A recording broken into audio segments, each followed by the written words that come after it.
let's get started. Okay, so good morning, everybody. Welcome to Introduction to ZipForms 101 or Introduction to ZipForms. My name's Anthony. I work here at the Orange County Association of Realtors. Been here now just almost 16 years. Started off in the MLS department, so I'm guaranteed I'll speak to everybody regarding rules, regulations, violations, all that fun stuff. What I'm also involved with is our outreach program. Our outreach program is designed to give you various training, or my job is to basically give you various training on your tools and products. So not only do I train on things like the MLS and all the benefits and tools within the MLS, like Remine and Cloud CMA and Realist and things like that, but I also train on the mobile tablet devices, so how to make you the 21st century agent. And I also train on ZipForms, which is our big focus today, ZipForms 101.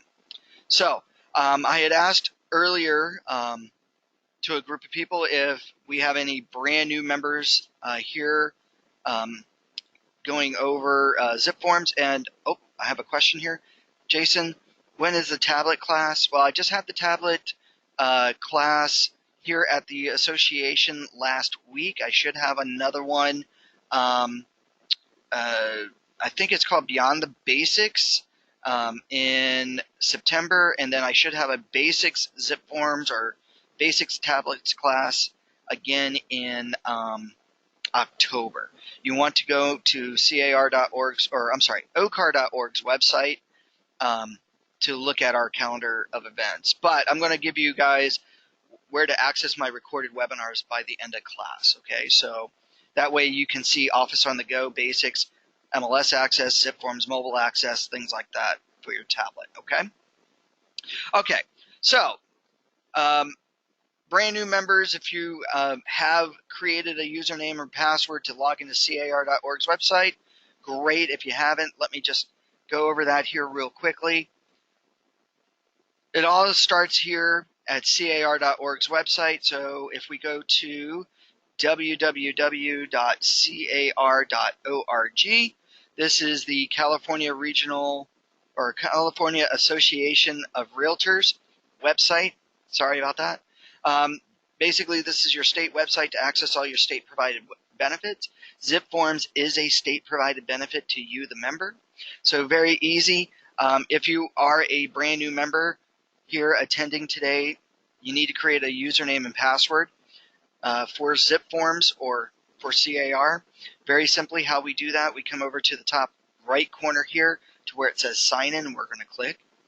When we click on Sign In, down below, where we would input a username and password, because you haven't created one yet, you're going to click on Register. When you click on Register, very simply, you're going to put in your NRDS number, your NERDS number. Basically, this number is issued to you by the association at the time that you joined. This is not to be mistaken with your Cal BRE or DRE license number that you get from the state. Your NRDS number should begin with 2055, and this was actually put on a card at the time that you joined the association. So if you joined Orange County Association of Realtors, we gave you a little plastic card that had your username for the MLS, and right below that had your NRDS number or your NERDS number on it, okay? So basically you put that NERDS number in, and then down below here you're going to then click on where it says last name. You're going to put in your legal last name, what's on your DRE license. And then when you hit submit, and because I'm already a registered member, it says that I'm already registered, but then it would prompt me to create a username and password. It will send me an authentication link to my cell phone to verify that the information that I did put in is accurate and correct, and that I am who I say I am. And then from there, you're going to once you create the username and password and you hit submit,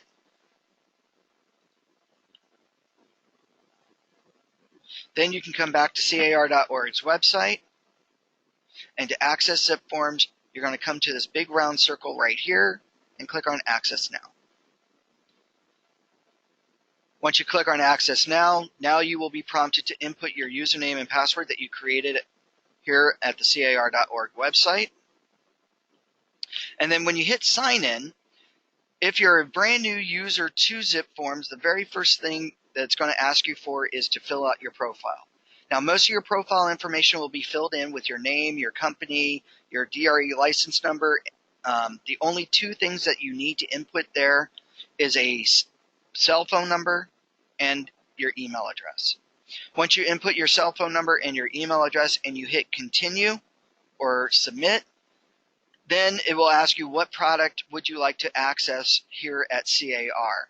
The very top choice is going to be called ZipForms Plus. When you click on ZipForms Plus, Access Now, then you're going to be taken to this screen here. Oops.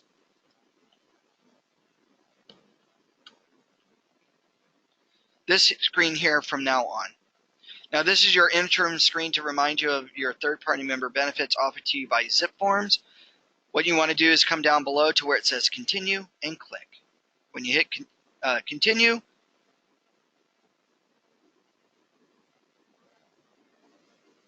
you're now going to be taken to your transaction list. Okay?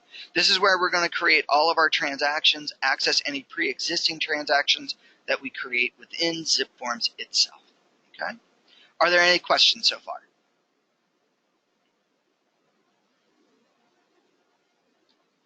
Oh, and by the way, I know I talk super quickly. I apologize for that. If at any time I go over something too quickly, please feel free to ask me a question. I will answer it. But I will say that our webinar is being recorded today, so everybody attending our webinar today will get an actual copy of today's webinar. I will also give you access to my YouTube channel to be able to access this webinar plus any other webinar I have created for Orange County Realtors, so that you can access this as many times as you want. Watch it, rewatch it, fast forward it, rewind it, do whatever, okay? All right. Oh, and I do have a question. Is there a shortcut access for ZipForms once registered? Let's see. Or will there be a 3 to 4 step process? Well, very easy, Shelly. What I would do as the agent at this point is that back at CAR.org's website, what I would do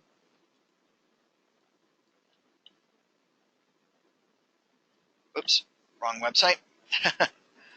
What I would do in order to at least circumvent having to go to CAR.org, then having to click on ZipForms, Access Now, then input your username and password. We have the thing here called the bookmarks, right? In every web browser, you can bookmark, add a bookmark.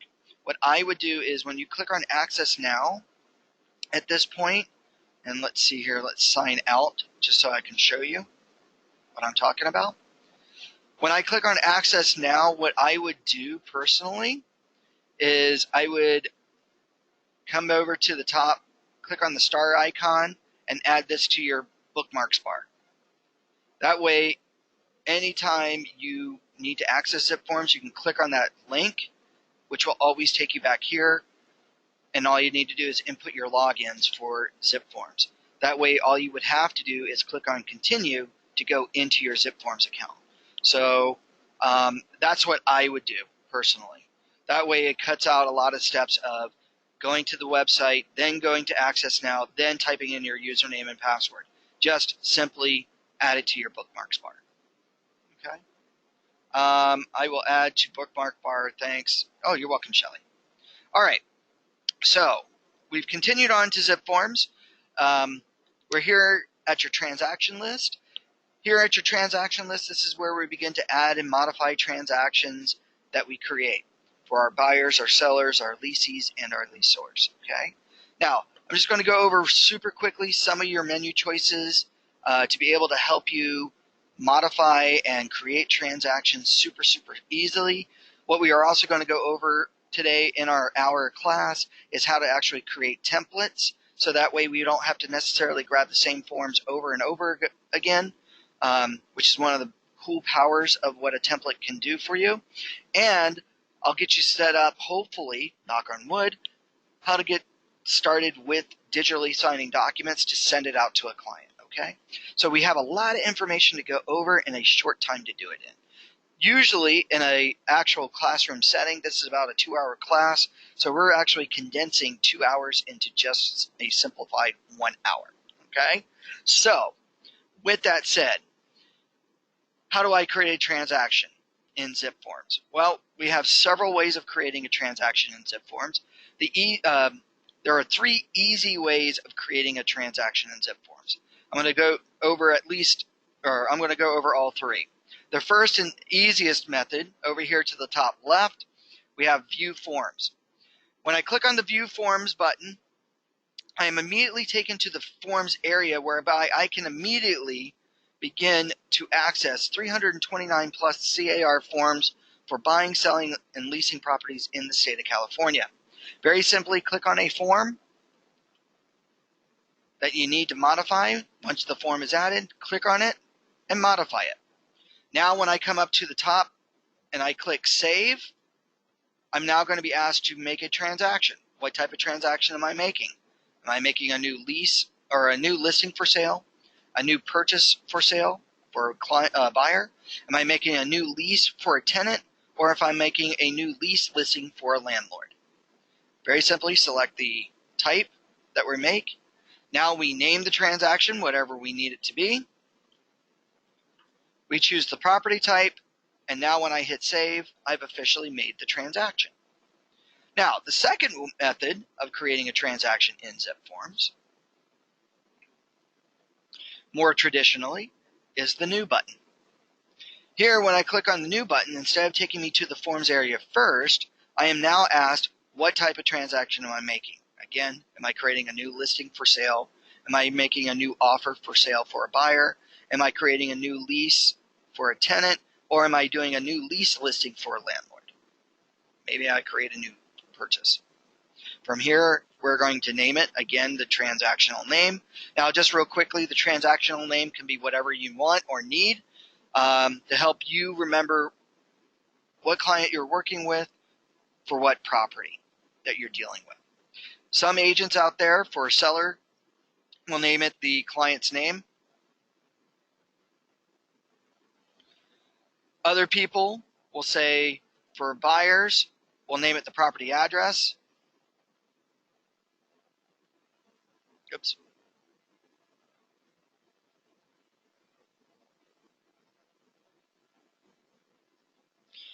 And then other agents will actually make it a combination of the two. That way, maybe they know, because they have a client that's got multiple properties or making multiple offers on multiple homes, a lot of times you guys will be working with multiple clients for multiple properties.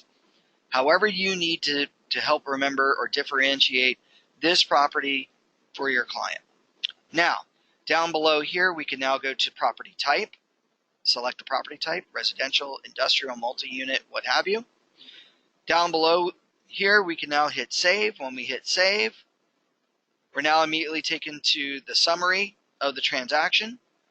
Very simply, we can go to the Documents button, come over to the top right corner, click on All Forms, and now begin to add forms into the transaction. That's the second way of creating a transaction in ZipForms. Now, by the way, as we begin to add contracts to the transaction, we just simply click on the contracts that we need. Then, to modify the documents that we have added, just simply click on the document. You may need to do that twice, and now we begin to edit the form. Okay? So again, to create a transaction, we just name it, or click on New, choose the property type, name it, choose the property type itself, and then hit Save, and then add forms. Now, there are a couple of cool tools here as we're creating a transaction that I also want to point out. We name the transaction something unique. Maybe the offer on a property.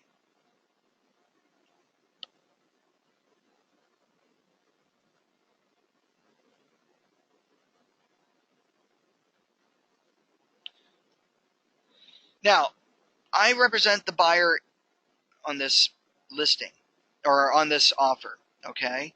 Now, a lot of times what I see a lot of agents do is that they will now go back into the MLS, they log into the MLS so that they can put in the property details on their contracts, right? We're going to streamline this. How we're going to streamline this, there's a tool here when I create a offer for a client. There's a button here called MLS Connect, and I'm going to highlight this. What MLS Connect allows you to do is import MLS listing data directly onto your contracts. Okay? So what this will do is that I can now, instead of having to go back into the MLS, find the property, then go back into ZipForms where I type in the property address and the list price and certain details about the property itself. Okay? Instead, what I'm going to do here is that now I'm going to come over to MLS Connect as I'm making this transaction. I'm going to click on MLS Connect. At the very top, it says what MLS system I'm referencing to pull the listing from, because I'm a CRMLS member. I need to make sure I choose the correct listing type. So if I'm representing a lease or a land lot or a mobile home, click on the down arrow and select the appropriate property type or listing type. Then come over to the listing ID and type in the MLS number to the property. I'm going to use a really old MLS listing here to do this. When I type in the MLS number and the listing type match, when I hit find, I'm now telling the ZipForms and CRMLS to talk to each other to find this listing. It finds the property for me, and now I'm going to say use the listing details. From here, I can now hit save. On the summary screen here, I now see property information typed in.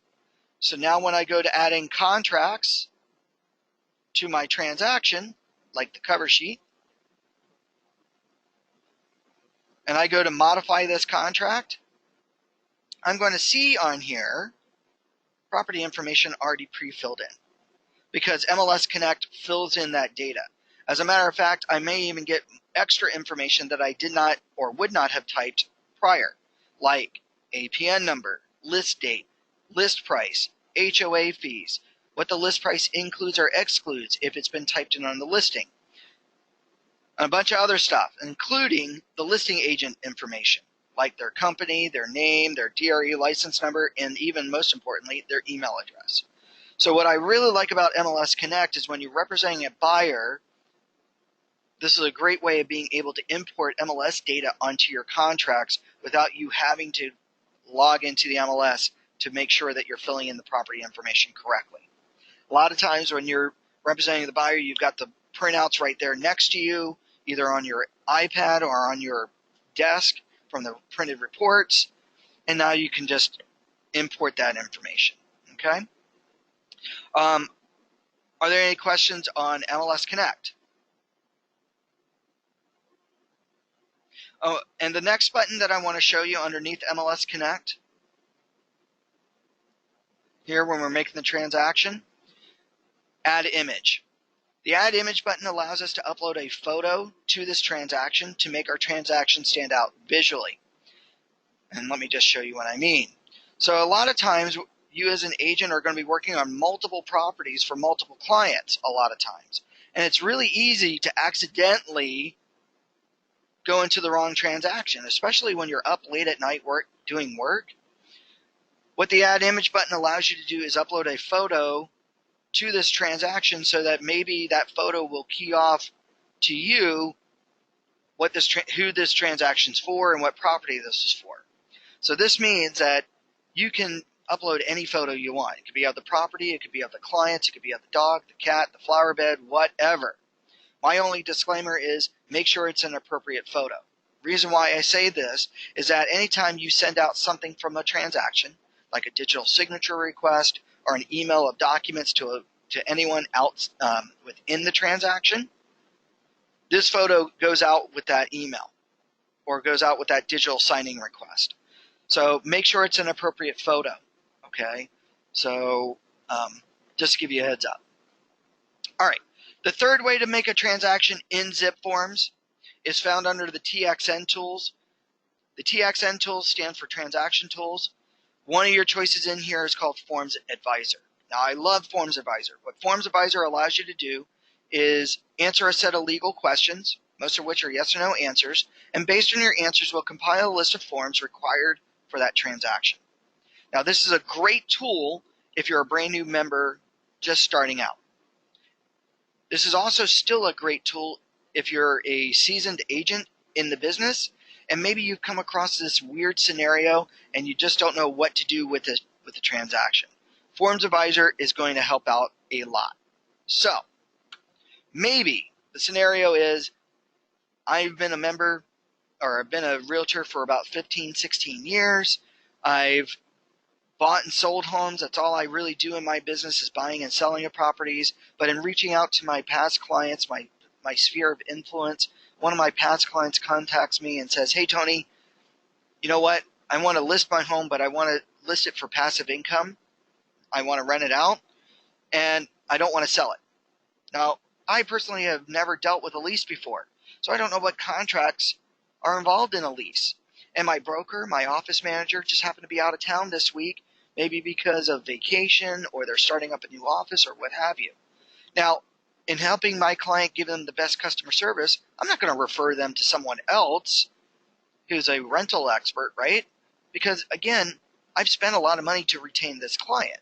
So I'm going to use Forms Advisor to help them out. So what I'm going to do is I'm going to come over to the TXN tools here. I'm going to click on Forms Advisor. When I click on Forms Advisor opens up. Over here to the left-hand side, what type of transaction are we dealing with? Are we dealing with a purchase? Are we dealing with a lease? Or are we dealing with something other? Well, I'm going to be leasing this property, or I'm dealing with a lease. So I'm going to click on Lease. Am I dealing with the listing side, the leasing side, or property management? Well, I'm going to be listing this home.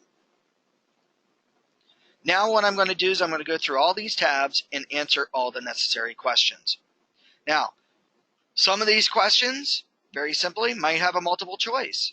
So, who do I represent? Click on the down arrow and select your necessary choice. If I need to switch an answer from yes to no or no to yes, simply just click on the answer to switch your answer.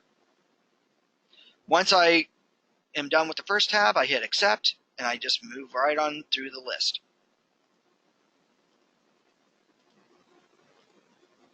Now, some of these questions, you're going to ask yourself, well, my gosh, how will I ever know the answer to this question?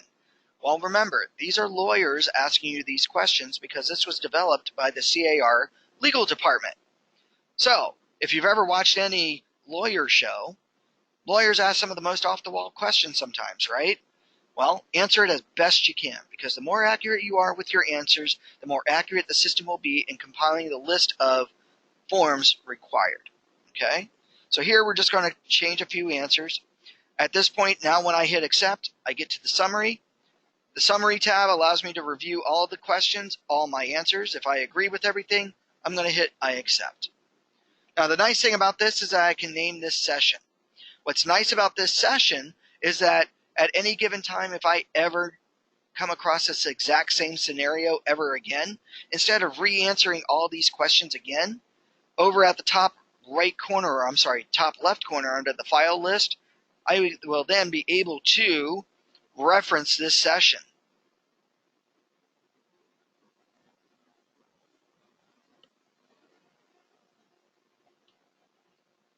So here, just as an example, we're going to do that. Now once I name it and say OK, now I'm given all the forms that are required. Starting from left to right on this chart, this is the form that's going to be used. Gives me the form number, gives me the form name. Now, one of the other things I like about Forms Advisor is it links you to 2 other free member benefits here at CAR. One is called Forms Tutor. Now, Forms Tutor was designed by CAR Legal to help explain to you, the agent, how and why a form is used. Now, why is this important? Well, it's important for you to know the form because you have to sit down with a potential seller or potential client at time of signing to explain every aspect of this form. Why they're signing this form, right? So that's your job to interpret some of the legal language to be able to easily explain it to a client to answer their question. So, very easy. What we want to do, if we have a question about a particular form, click on the little tutor icon. We're then taken back to car.org's website. From here, when we go to Forms Tutor, we can then find the form that we need, click on the form, and then Forms Tutor opens up on that form. And actually, let me bring up this form instead, the RPA. Now, from here, you're going to see the contract, and you're going to see these little blue dots throughout the form. Now, depending on the form, these blue dots will be on every line, every paragraph, every page. Now, what do the blue dots signify? Well, if I need to learn about what this line means, or that paragraph, or that area, just simply click on the blue dot. Now I see a written explanation of this form. Now, I know many of you attending today's class probably don't want to see or read a written explanation of the legal language that you have to read and understand, right? Well, here in this blue box in the upper left-hand corner, we have a little play icon. If I hit the play icon. Line 2A. Buyer and seller acknowledge prior receipt of a disclosure regarding real estate agency relationships, CAR Form AD. The requirement to deliver the AD form is a... So now we hear an audio explanation of that line, of that paragraph, of that page. So this is a great learning tool to learn the legalities behind your contracts. And again, the more you learn about the form, the easier it is for you to explain this form or to be able to answer questions regarding this form of why they're signing it, okay? So I like this tool a lot. Now, the other tool that you're also linked into with Forms Advisor is you're also linked into the Q&A section at CAR. The Q&A section, or the legal Q&A section, says, here, what questions were asked about this form by other agents regarding this form for the different scenarios, and CAR Legal's responses to those questions about that form or about that scenario. So these two tools here are great tools to learn why this form is here, for you to be able to fully explain to a client why they're signing this form. Because now you can learn the legal explanation of those paragraphs, of those lines, and now you hear or get to read other agents' questions and the answers to those questions of what they came across when it came to this form. So between these two scenarios, you can now learn the full aspects of this form. And we have a question real quick.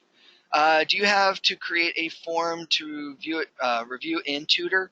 No, you don't have to create it.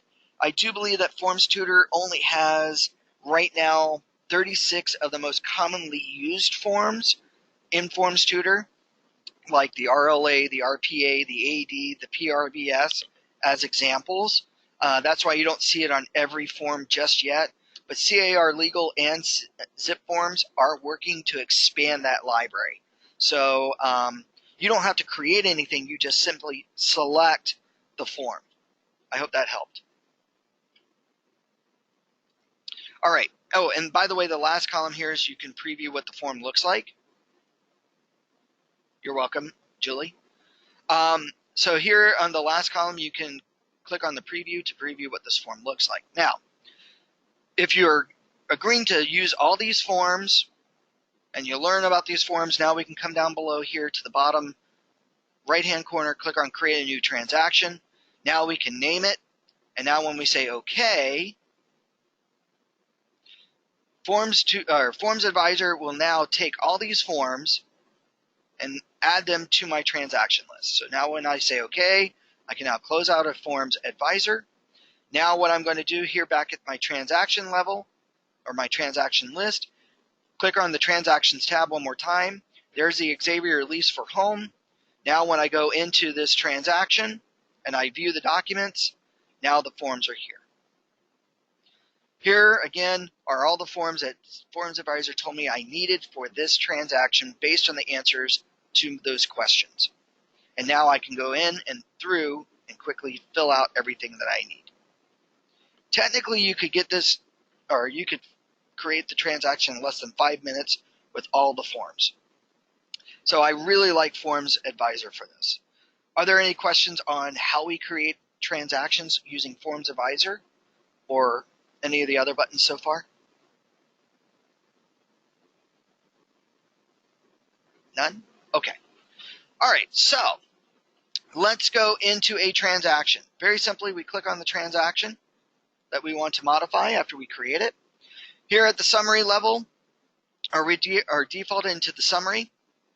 The summary section itself, very easily, we can type in some very basic information for our clients or on the transaction itself, but honestly, all we need to do is start adding in documents, and based on the information that we type in those documents, that will automatically populate the summary screen. To add a form to a transaction, very simply, just come over to the Documents button here on the gray bar. And let me actually go to a different transaction. Here at the Documents area, to add forms, very easily, again, come over to the top right, click on All Forms. Very simply, find the forms that you need out of a list of 329 forms.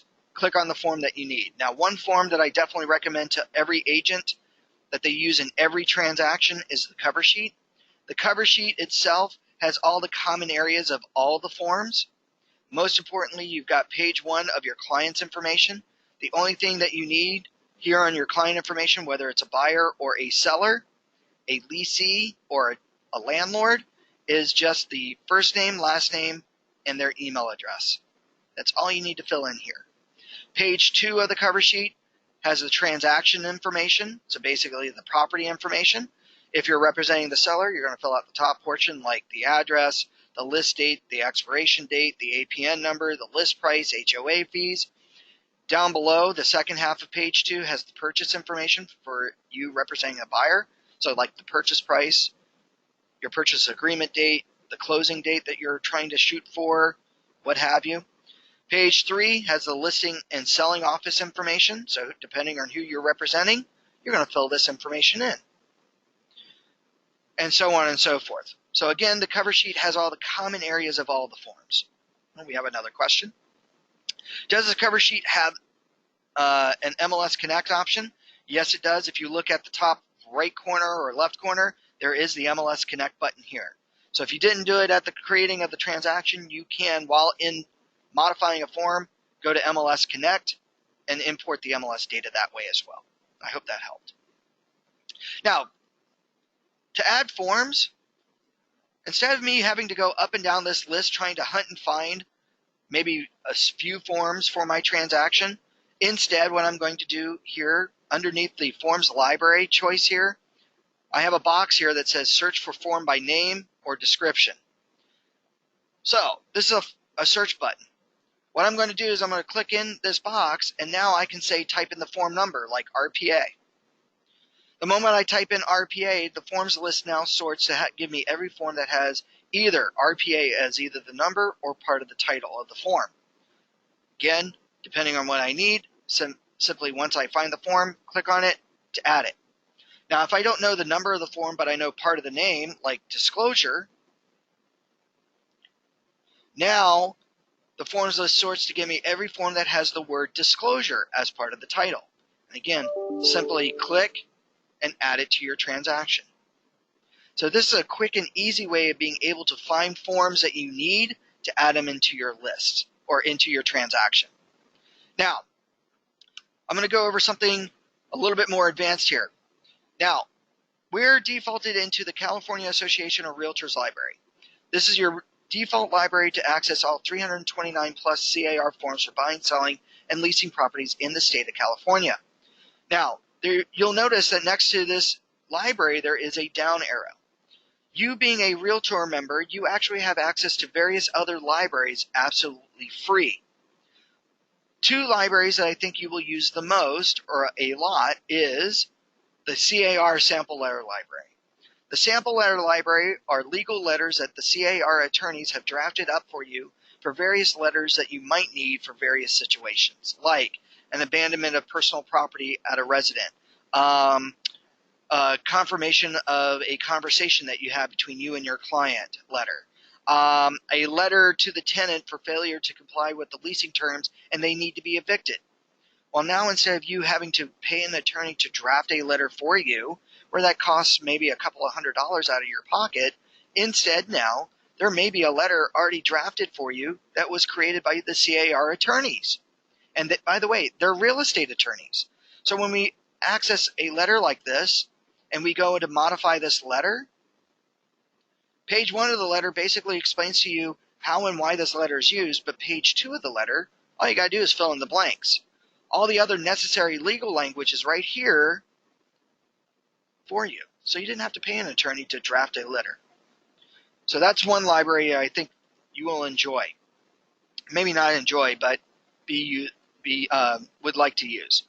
The next library that I think you will also use the most is the EPUB library. California EPUB's library, basically EPUB stands for Electronic Publications. Here, the first 6 books are the booklets, the environmental hazard, the combined hazard booklet. So, booklet number 1 is your environmental hazards, your lead-based paint booklet, the HERS energy guide, the earthquake guide, and the signature pages. Here you have access to that combined hazard booklet absolutely free. Just simply add the booklets to the transaction, and now with the email option, you can email those booklets out to your client as a PDF document. So instead of spending money or having your client spend money at escrow, you can now add those booklets absolutely free to your transaction to give to your clients. Okay? Are there any questions on the libraries? All right.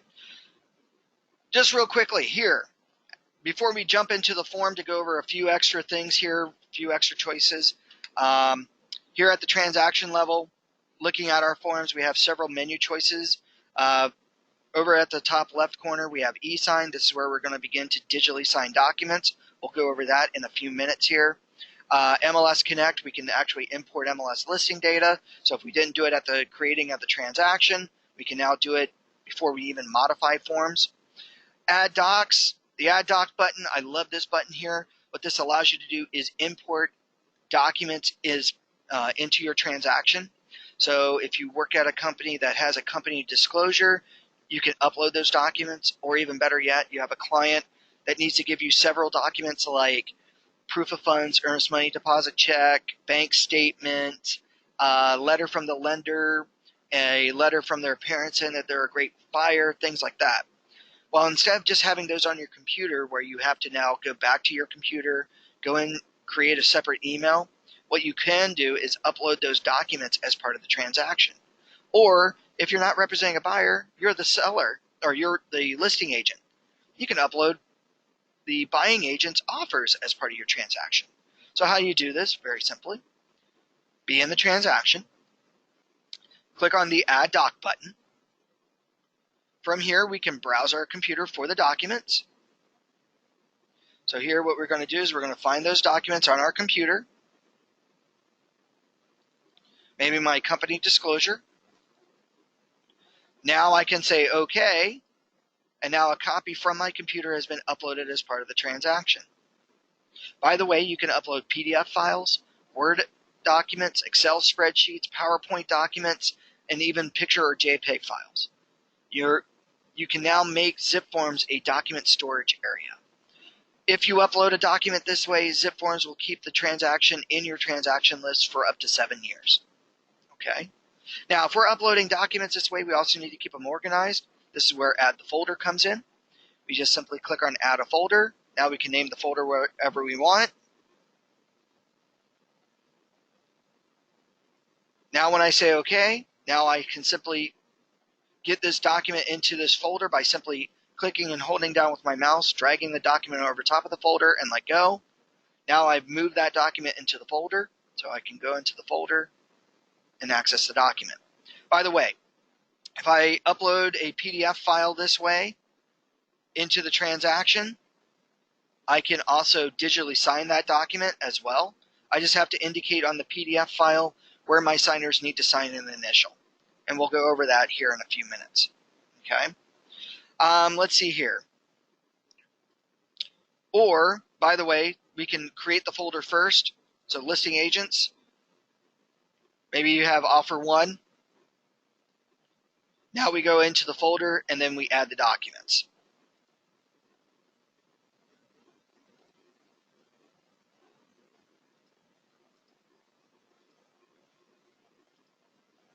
Just like so. Okay, so we can upload these documents into our folders. Are there any questions about adding documents or adding folders?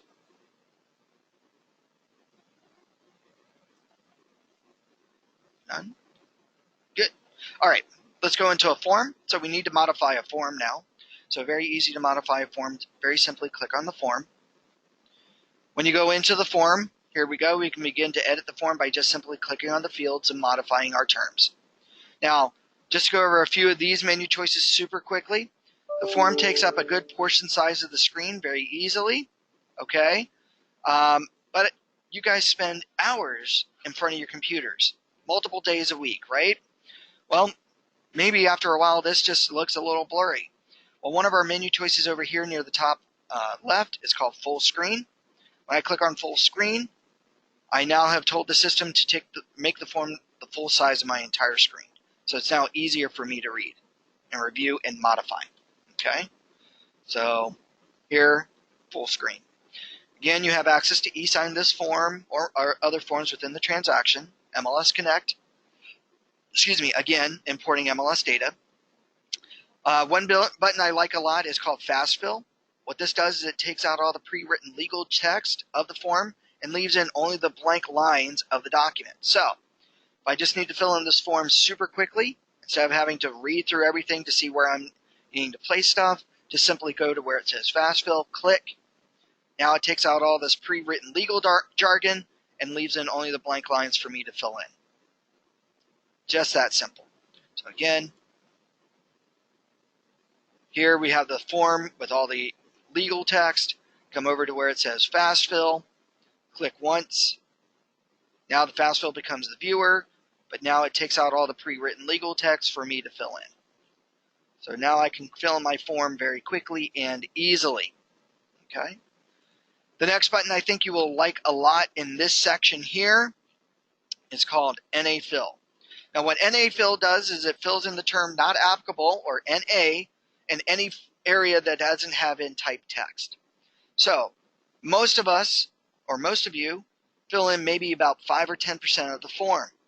So instead of submitting a form for signatures where most of the form is blank, we need to protect our clients, right? We don't want people to accidentally sign in things without their knowledge. So after we've typed in our terms before we send it out for signatures or email it for signatures to a client, come over to where it says NA Fill and click. From here, we're now going to say Apply. Now, anywhere where there could be typed in text is now filled in with the term NA. Now, at any given time, if I need to write over a specific term, just simply click on the line and manually take out the term NA and fill in what I need. Now, heaven forbid you have to re-type up the entire form. Well, instead of me having to go in and manually take out every instance of NA, what I can very simply do is come back over to NA Fill, and now instead of hitting Apply, I'm going to hit Remove. Now this removes every instance of NA. So now, what's nice about this feature is that when I type up my text or type in my terms and I apply the NA, now when a signer goes to sign this form, they are now signing a 95% or 99% filled out form, not a 10% filled out form. Okay? Are there any questions on NA Fill or Fast Fill? I hope you guys like this button a lot. Now the last button that we'll go over super quickly here in a contract is called the Photos button. The Photos button is one of your menu choices depending on how zoomed in you are, and what this allows you to do is attach photos to your contract. This is great for forms like the AVID. Now, if those of you who don't know what an AVID is, the AVID stands for the Agent Visual Inspection Disclosure. Now this form is great because this is your responsibility of walking around the property, noting any defects or problems within that property. But a lot of times there are defects at a property that are just super hard to describe. Like, you see a crack in the wall. You can't say it's a big crack, small crack, medium-sized crack, right? You have to make notes that there was a crack in the wall. Or there's a stain on the floor, or a stain in the carpet. Don't know if it's a blood stain, urine stain, water stain, whatever, right? Well, today, we all have our cell phones with us. What's on our cell phones? Cameras. Take a picture of the problem. Now, when you go to fill out your AVID in ZipForms, you're going to take that photo, move it off of your phone, and put it on your computer. So as an example, this is what you're going to do. You're going to be on the page here, page 2. Maybe here at the entry we say the rain gutters don't seem to drain anywhere.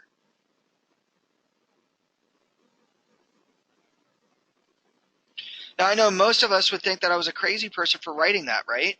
Like, what do you mean the rain gutters don't seem to drain anywhere? They got to drain somewhere. That's why you have rain gutters. Whoops, don't know why that did that. Well, now what I'm going to do, because I took a picture of the problem, I'm going to come over here to where it says photos. When I click on the down arrow, I'm now going to attach a photo. I'm now going to browse my computer for that photo. And now I'm going to, most importantly, describe it. Rain gutters at entry. Now when I say OK, a copy of this photo has now been attached to the top of the page. Now I'm going to click and hold down with my mouse and drag it to where it needs to go and let go. Now I've officially attached a photo to this contract. So here what I can now do is go through noting my problems like floor damage near sliding glass door. Again, go to photos, attach photo, find that problem, describe it. Floor near sliding glass door in dining area. Again, when I say OK, the photo is added to the top of the page. Simply click on it, drag it, move it, and now automatically becomes number photo 2, photo 3, photo 4. I am not limited to the amount of photos I add to a contract.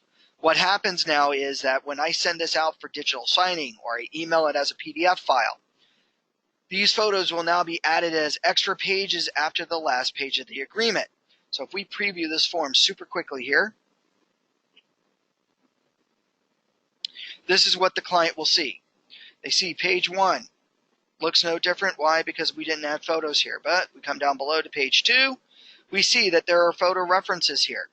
Rain gutters don't seem to drain anywhere. Reference to photo 1. Floor damage near a sliding glass door. Reference to photo 2, photo 3, photo 4, photo 785 photos. We come past the last page of the Avid here, page 3, and we now see that there's now all of a sudden a page 4. There's reference to photo 1. There's a picture of the floor of the rain gutters that don't seem to drain anywhere here at the entry. We come down below, we now see on the extra page, page 5, photo 2. There's the floor damage near the sliding glass door in the dining area, so on and so forth. So now what this feature allows me to do is be able to fully disclose what it is that I was seeing properly. So even though I can't be descriptive of what it is because I'm not an expert of knowing what's causing it, what's happening, or what that damage is, this is now I can back it up with visual proof of what it is that I saw. So now this helps a client determine if they need to do extra inspections to find out what's causing it or what it is that happened. So like that floor damage, or that stain, is it water damage? Is it a blood stain? Is it a urine stain? Is it actively happening that something needs to be fixed that we need to do a repair request for, or what have you? Okay. So at least you can utilize this photo feature for this type of contract. Now, besides the Avid, I think the other forms that this is useful for, the repair request. The repair request, you get an inspection done. The inspection report has photos. Ask your inspector to email you a copy of those photos. So that way when you're putting the repair request together and you're making references to what line items in the inspection report the client wants fixed, you can now attach a photo to that line item. So now what happens is that the listing agent and the seller don't have to reference a separate contract or a different document. It's all right there. Third form this is super good for, the memo, the move in, move out. Great for a tenant. You walk around with the tenant. You take pictures of the condition of the property. You attach it to the memo. Now you got a before. Now when you go to move out or the tenant goes to move out, you walk around with your brand new memo. You take pictures of the current condition. Now you got a before and after. No longer can tenants say, well, that was always like that when we moved in. You sure? Because this is what it looked like before. This is what it looked like now. So in a way, you're helping protect yourself and your client. Okay. Are there any questions about attaching photos? I think this is a big game changer in your business if you get to use these. Are there any questions on anything that we've gone over so far?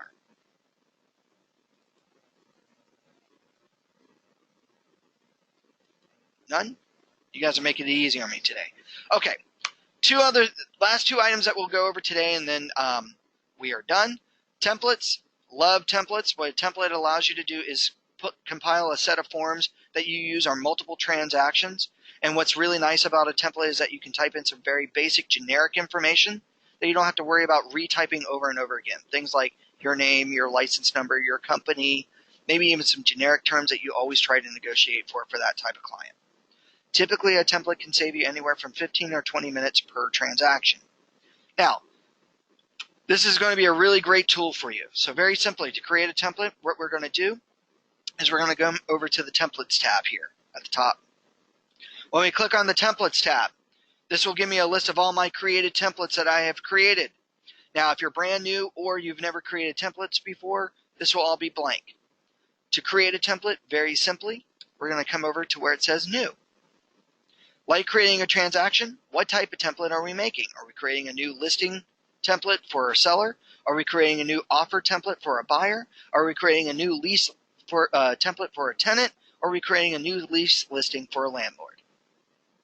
Well, maybe today I'm going to create a purchase template because I work with a lot of buyers in my business. Oh, we do have a question. Yes, Carolyn? Is there a way to watch this webinar again? Yes.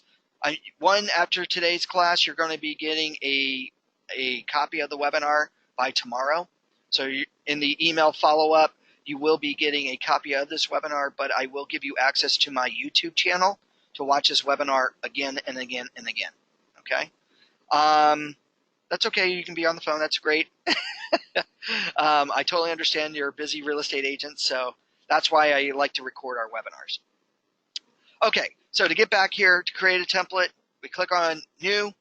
We now choose what type of template we're going to make. So today, maybe I'm going to make a new purchase template for all my buyers, or to be able to be applied to all my buyers. So now I'm going to click on New Purchase. Now I'm going to name it, but I'm not going to name it something client or property specific. That is a transaction.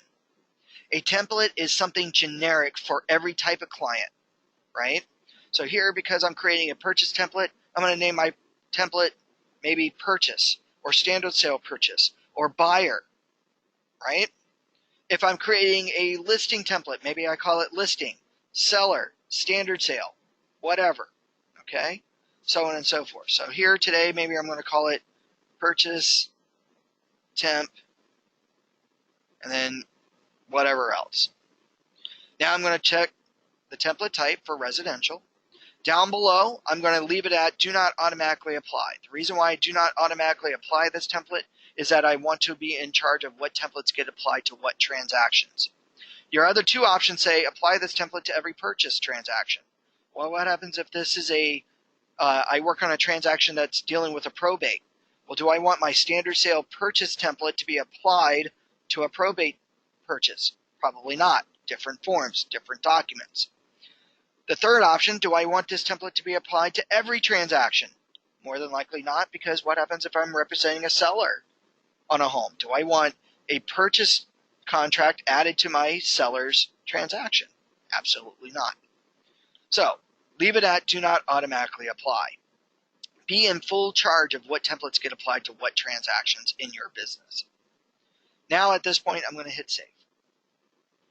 Now what I'm going to do is go through and add the forms to the template. So I'm going to add my cover sheet. I'm going to find my RPA contract, so on and so forth. Some of you may work at a company that they give you a list of forms required for every type of transaction. Go through that list and add in the forms that you need. Right? Now, once you've gone through that list and added in the forms, now what you're going to do is you're going to go into the forms and type in your generic terms. We're not going to type in client information. We're not going to type in property information, but we are going to type in our information.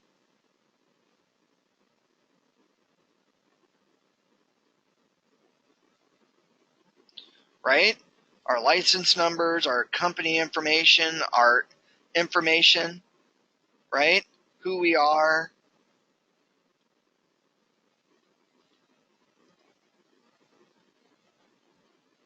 Right? Go right on down the list. Maybe I go into a form and now I put in some of my generic terms, like I represent the buyer on a purchase. Maybe my buyer, or every buyer I ever deal with, wants maybe 45-day escrow, or 30-day escrow, or 60-day escrow, or 450-day escrow. Maybe they always deal with loans, so maybe I put in my loan information, seller financing, and all this other fun stuff. Right? Put in the generic terms. Who pays for what? Buyer, seller.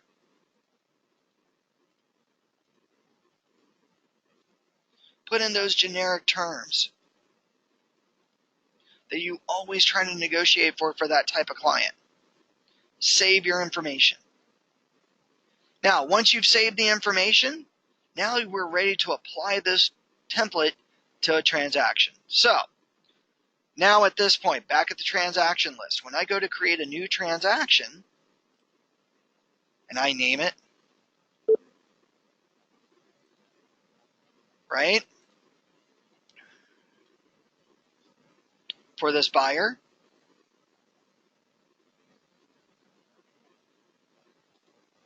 now I will get a choice down below here that says select a template. Now what I can do is click on the down arrow and select the appropriate template that I need for this transaction. Now when I hit save, all those forms, all those generic terms, all those generic terms are now applied to this transaction. So now what I need to do is go in and type in the specifics. I don't know why my forms didn't come up, but that's odd.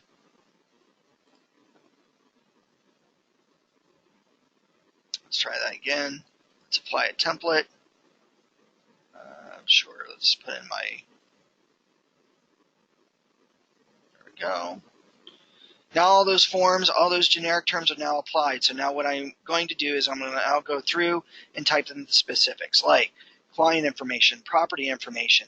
Maybe even some of my terms will change, like instead of that 30 or 45-day escrow, they want a 10-day escrow, right? Instead of a loan, they're offering all cash. So the whole idea behind the template is that I've saved myself some time typing in a lot of information because I see that there's already information already pre-typed here. I just now need to go through and fill out information. It's way better than having to go and grab the same forms over and over again and fill out everything from scratch. So now, again, a template will save me anywhere from 15 to 20 minutes per transaction. So if this buyer is making multiple offers, like 5 or 6 offers on properties that we showed today, that's what, 2 hours to my life that I've now saved.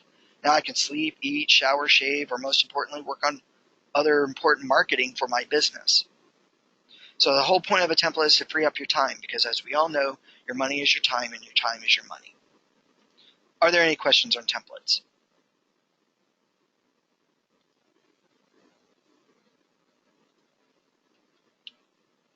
No other questions? Okay. All right. I do notice here that it is 11 o'clock. I do have one last thing to go over with a lot of people, or to go over, and that is to begin to digitally sign documents. If you will bear with me. Thank you very much, Graham. If you will bear with me, I will go over how to begin to digitally sign documents really quickly. So, and again, this portion is being recorded as well, so if you have to leave because of time, then by all means do so. You will get a copy of this recording. So, with that said, let's go and digitally sign documents. Really quickly, you have a choice between two choices, DocuSign and Digital Ink, to go over the differences between the two super quickly. DocuSign is a third-party vendor. That third-party vendor, if you go to DocuSign.com, just to show you, if you go to DocuSign.com, You can actually sign up for their free service. Their free service does this. Their free service allows you to sign one transaction 5 times that month at no cost to you, or you can sign 5 transactions 1 time that month absolutely free at no cost to you. But anything above and or a combination of the two. Anything above and beyond that 5 signing sessions, DocuSign wants you to sign up for their paid service. Their paid service is about $250 per year. Now, on the opposite spectrum, Digital Link was created by ZipLogics. ZipLogics created ZipForms. So, like ZipForms, where you can create unlimited transactions at no cost to you, Digital Link allows you to sign unlimited transactions, unlimited amount of times at 0 cost, or virtually 0. So, a lot of agents go, well, why would you ever use DocuSign? Well, it comes down to personal preference. Some agents like to use transaction coordinators, or TCs, and TCs do not have access to ZipForms. And if they don't have access to ZipForms, they have no access to Digital Link. So agents are required or now needing to get DocuSign for their TC. Other agents say, well, when I first tried out Digital Link 8-9 years ago, it was not very user-friendly. It was really hard to understand. My clients didn't like it. They went over to DocuSign and have stuck with DocuSign ever since. I will say over in the course of 8-9 years that Digital Link has been around, it is now very user-friendly, just like DocuSign. And I like to use all the free stuff just because if you're like me, you're on a tight budget. So let's use the free stuff where we can, when we can. So today what we're going to do is we're going to send out documents for digital signing. Now before we digitally sign, we need to make sure that all parties involved are okay with accepting digitally signed documents. Not every client, not every vendor, title, escrow, lender, and not every agent will accept digitally signed documents. So we need to do some communication ahead of time. Make sure that all parties involved in the transaction are okay with accepting digitally signed documents. Once you get those quick yes-no answers, gauge your client's technical expertise. Like if they don't have an email address, more than likely they're not going to be digitally signing documents. Ask those type of questions. So what we're going to do, we're going to be in a transaction. When we're in the transaction, after we've typed up our contracts, we're ready to digitally sign. Very easy. Over at the top left corner, we're going to click on where it says e-sign. Now, typically, if this is your first time signing documents, this will give you all your digital signing history that you've done for this transaction. Well, if you've never done one before, this will be blank.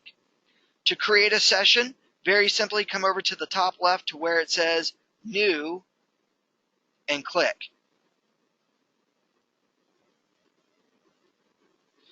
Now we're going to start a new session. From here, we're going to select what documents are going to be digitally signed by the client. Now you'll notice here that I selected a PDF file. If you select a PDF file, know you got to do some work right away, whether you're using DocuSign or Digital Link. I have to indicate to my client on this PDF where they need to sign an initial. I'm going to show you that here in the next few steps. So here I select what documents in the transaction are going to need to be digitally signed. Come down below, click on Close. From here, we don't need to worry about naming the packet name because the packet name is all based around the transaction name. From here, we're defaulting to Digital Link because that's our free signing service offered to us by CAR. Here are the documents that we selected. With the documents selected, we go to Stage 2 by clicking on Next. From here, this is where we're going to select our signers. Now, this is where the power of the cover sheet comes in. If on page 1, the client's first name, last name, and email address is filled in on page 1, then the first name and last name and the email address of our signers will be automatically filled in. Once that is filled in here, we can now simply select them. Now, if we do not use the cover sheet, then the first name and last name will be pulled from the contract. But before I can select the signer, I will then need to click on the email section and type in their email address. This will happen each and every time. So use a cover sheet. If for some reason I notice that the email address is spelled incorrectly here or their name is spelled incorrectly, I can correct it here, but this does not change the contracts. I have to then leave this, go back to the contracts, and modify the contract, just so you know. So, ease of use, type on the cover sheet the person's first name, last name, and their email address. With it typed here, I can now select my signers. In the background here, you'll notice that as I select them, it puts them in order of selection. Once I've selected the signers, I now click Close. From here, we can switch the order. So maybe I notice that Desmond will get the email request first to sign the documents before Sandra and Anthony, or myself. I can switch the order around. Maybe after calling Desmond and Sandra says that she took off work today. She can sign the documents within 10 minutes. Desmond won't get to be able to sign the documents until 10 tonight. So do I want Desmond first or second? Very easy. I want him second, right? Because Sandra wants to sign now. Come over to the four-way arrow, click and hold down with my mouse, drag it above or below, let go, and now we just switched the order. Now, some of you may want to send this out to everybody all at the same time. Well, you can do that too. Simply come over to the number, click on the number, and make everybody number 1.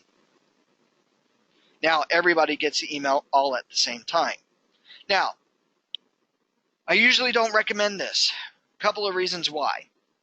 One is that if I send it out to everybody all at once, maybe 2 days go by and I notice that I still haven't gotten the signed completed documents. I go and check on the history and I notice that Desmond only signed 1 of the 3 documents and Sandra's only signed 2 of the 3 documents. Now I have to make multiple phone calls to Sandra and Desmond to figure out why they didn't sign the document. Whereas if I leave it in the order, I know that the first person, if they didn't finish signing, number 2 and number 3 won't get the documents until number 1 has signed the document. So now I just have to make 1 phone call to 1 person. The other reason why I don't like sending it out at the same time is that sometimes spouses like to share 1 email address. Well, if I send it out at the same time and Desmond and Sandra share 1 email address, they get 2 links in their email. Now Desmond clicks on one of the links, he signs the documents, but he signs as Sandra. Now, unfortunately, here in the state of California, spouses are not allowed to digitally sign for each other. Or I should say, they're not allowed to sign for each other at all, not without a formal power of attorney. So it's vital that we leave it in the order because we don't want the spouses to sign as one another. Now, by the way, how do we know that they're signing as each other? We have to give them a call at time of signing to go over the contracts, right? So it's very easy to call up and say, hey, Desmond, I sent the email to you and Sandra. Are you and Sandra there so that you can digitally sign these contracts? Oh, Sandra's not there? Not a problem. Because you were the first person to get the signature request first, we're going to go over the contracts together. Once you are done, the email request will then be sent to your same email address for Sandra to sign. I will give a call back when Sandra gets home. What time will that be? That's what you're supposed to be doing. If you're not doing that, you're setting yourself up for liability problems. So it's vital to make sure that each signer signs individually. So what we're going to make sure that we do is that we place the clients in their signing order. Okay? And of course, we're going to follow up at the when we send the documents out to make sure that the signers go through and read the contracts. Okay? So from here, we put them in signing order. By the way, at this point, we go to next step, stage 3. Because we're using Digital Ink asks us which we like to add in cybersecurity. This is a one-time transactional fee of $5. Either you or your clients can pay for this. What this does is it sends out a 2-step verification code that they would have to input into the system before inputting or signing documents. It's a nice security feature that I would recommend adding to put your clients' minds at ease so that way somebody doesn't accidentally or go in and try to sign documents as themselves. So with cyber fraud nowadays that people are running into, adding a little extra layer of security will help. Okay? But in today's case, we're going to say no thanks. Now we go to the most important step, stage 3. This is where we're going to verify or place any digital areas on any of the documents that are needed. Now, with digital ink and DocuSign, 90% of the forms already have the digital areas already pre-placed. Digital ink here are the pros and cons of what I like about digital ink. One, the form takes up the full size of the screen, so it's easier for me to read. At the very top, currently what form I'm viewing. Also at the top, who I'm currently editing tasks for. Over here to the left are the tasks that I can drag and drop into a form. Now, again, 90% of the forms already have the digital areas placed. So as I scroll through the form, I see down below here that Desmond, this is where Desmond's going to sign. This is where Sandra's going to sign. This is where I'm going to be required to sign.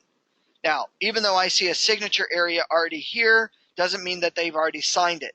Why? Because I haven't sent it yet. Right now, at stage 3, I am currently editing and making sure that every signer has at least one thing to do in every document. Even if it's a document that already has areas pre-placed for me, I can actually add in extra areas on the form. Very simply, how we do that, we select the signer. Now we can now select a task, drag it, and place it for that signer. Again, select the signer, drag, and place initials and signatures. So here what I've done is I've added in an extra initial area to a term that I might need them to specifically initial. But technically, on the RPA, all their digital areas have already been pre-placed for me. So when I come to that PDF document, and that PDF will upload here, that I notice that my signers have nothing to do on this form. So very simply, we select the signer. We come down to the area where we need them to either sign or initial. We now click and hold down with the mouse, drag, and place the task on this PDF. Just like so. So what we do is go through all the forms and make sure that every signer, including myself, has at least one of these tasks in every document. Now, there are a few ZipForms documents that will not place or pre-place the digital signing areas for my signer. One of these documents is called a commission agreement. The reason why that happens is that on the commission agreement, these documents are signed by a principal. A principal is either a buyer, a seller, a leasee, or a leaseor. Even though I have my client's information typed in on these forms, Digital Ink and DocuSign will not place these areas on these forms. So what I now need to do is make sure that if I'm using a form like this, I have to go through and drag and drop the areas for my signers. Now, besides the commission agreement, we have the CBC, the Cooperating Broker Compensation Agreement. That form is also signed by a principal. So if you're using that form or commission agreement, know that you got to put those areas on page 1 and 2 for your signers. Okay. Once all signing tasks have been assigned for my signers, now we can come over to the top right, click send, and send out the documents.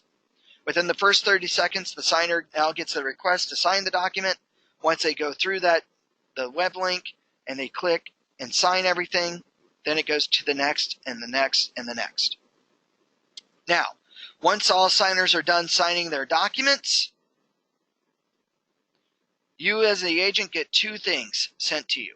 One, you get an email that says the documents are complete. In that email are all the signed documents in a zipped PDF document. And because ZipForms loves keeping everything all in one place now, in the transaction itself, a folder is automatically created that says signature packet completed on such and such date. When you go into that folder, you will now have access to the signed documents that you can now email off to a client. And I don't have any in that one, unfortunately, but here I'll go back to the other one. Here we've got our documents. We've got a folder that says signed documents completed on such and such date at such and such time. I go into that folder, and now with the email option, I can email these signed documents to the other agent, to my TC, or my assistant.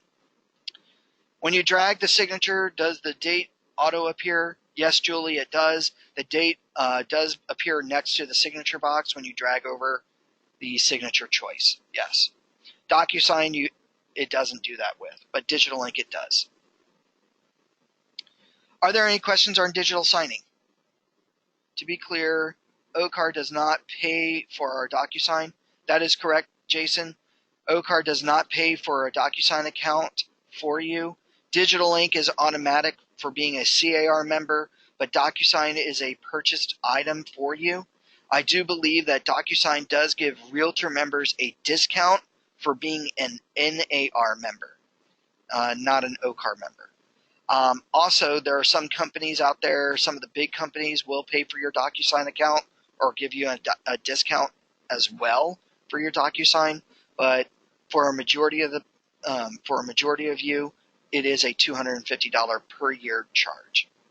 So I hope that helps. How does the client see or sign the documents on TouchSign? That's actually through ZipForm's mobile of TouchSign. So there on your tablet, you would go through on your tablet and the client would actually physically sign on the contracts on your tablet device using that feature. And it is only available on TouchSign. Are there any other questions there, Jason? But I'll show you where that webinar is so that you can look at that option too. Are there any questions on ZipForms 101 today? I know we went over a ton of information today. Are there any questions? Okay. With that said, I want to thank everybody here. Now, before I let you go, I just want to show you where to access my webinars. So if you go to youtube.com, so there's not really a way for my clients to sign documents without me being present. You're absolutely right. Actually, Digital Ink and DocuSign, they don't have to be present. But if you want them to physically sign on the contracts using TouchSign, you have to be in front of them to do that. Other than that, you're using DocuSign or Digital Ink to email it the request to the client for them to digitally sign on their computers through their email address. Oh, you're welcome, Jason. All right. So basically what you're going to do is you're going to go to youtube.com. The source for all of our, all videos. What you're now going to do is you're going to do a search, and you're going to search for my name, Tony Bried. From here, you're going to see my web channel. When you click on Tony Bried, here you're going to subscribe to my channel, and now you have access to all my webinars. So today's webinar is going to be found under ZipForm 101. Here, where is it?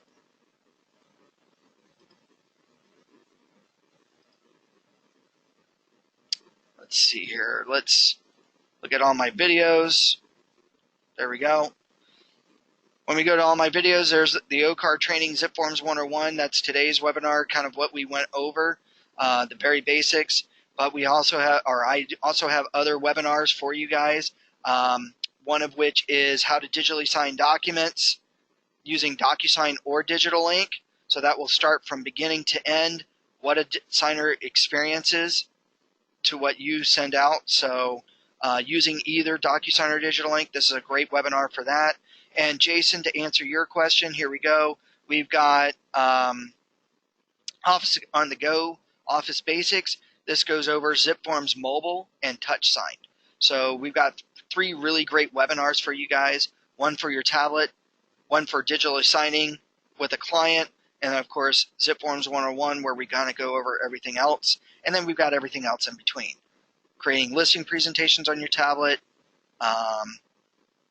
plus a bunch of other fun stuff. So by all means, feel free to watch these videos. Everybody will get a copy of today's recorded webinar, but if you wanted to access it sooner rather than later, come down, find me on YouTube. Again, look up my name, Tony Bried, on YouTube, and then there you can access all my videos. Please subscribe to the channel, because as I upload new videos or updated videos, you'll automatically be aware of those videos right away. Okay. Are there any other questions before we leave? Thank you very much. I'm glad that you guys enjoyed today. What should we expect the recording from. Basically just today's recording, and actually I think you get the recording by tomorrow morning, this time tomorrow, so that way you get to access everything. All right. Well, I hope you guys have a great and wonderful day, and I will talk to you soon. Bye-bye. What's up? No, not at all.